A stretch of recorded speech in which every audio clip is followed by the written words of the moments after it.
Hello guys, আসসালামু আলাইকুম। সবাই কেমন আছেন? আমি আলহামদুলিল্লাহ আপনাদের দোয়ায় ভালো আছি। তো আজকে লাউ কিভাবে রান্না করব সেটাই আপনাদের সাথে শেয়ার করবো।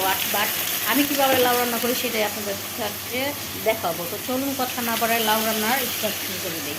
প্রথমে কতগুলো পেঁয়াজ কুচি দিলাম তেল দিয়ে, তারপর একটু ভাজা ভাজা করে তারপর দিলাম লবণ দিয়ে চিংড়ি মাছ একটু ভাজা ভাজা করলে চিংড়ি মাছের গ্রানটা একদম মশলার সাথে সবার সাথে একটু মিলা যায়।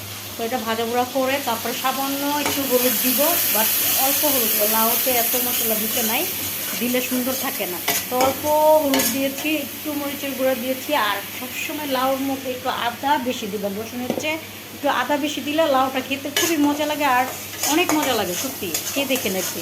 তো এই যে মশলা সব কিছু কষাই ফেলছে, আর লাউটা আজকে এত সুন্দর ছিল আপনাদেরকে বুঝে করতে পারবো না, আর খাইতেও খুবই মজা হয়েছিল।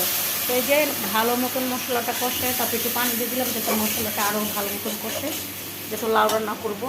তারপরে একদম ভালো মতন এই যে মশলা কষানো হয়ে গেছে, আমি এক এক করে লাউ দিয়ে দিলাম। আর লাউ দিয়ে ভালো মতন একটু কষে তারপরে হালকা একটু ঝুল দেবো, যাতে একটু হালকা ঝুল থাকবে। বিশ্বাস করবেন না, লাউ খেয়ে সবাই এত প্রশংসা করেছে, গরুর মাংস রেখে লাউ খেয়েছে সবাই। আর লাউটা আসলে সত্যি খুবই মজাদার খাবার এই জিনিসটা, এই সবজিটা। আর যেহেতু এখন মানুষ সবাই ডায়েট করে লাউটাই খেতে চায়, যেহেতু এখন গরুর মাংস সবাই কমই খায়, সবাই এখন থেকে ঘরে ঘরে খালি সবজিই খায়। এই জন্য সবজির দাম অনেক বাইরে গেছে, বোঝা যায় একটু একটা লাউ আনছে 80 টাকা দিয়ে।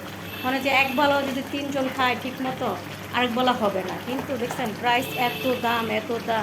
এই যে দামি জিনিসটা রান্না করে ফেললাম, আর সাথে যদি এই দামি জিনিসটা না দিলে তো তরকারির টেস্টটা আসবেই না, আমার ক্ষেত্রে মনে হয়। এই জন্য আজকে ধনিয়া পাতাটাও খুবই সুন্দর ছিল, আর কাঁচামরিচগুলো সুন্দর ছিল।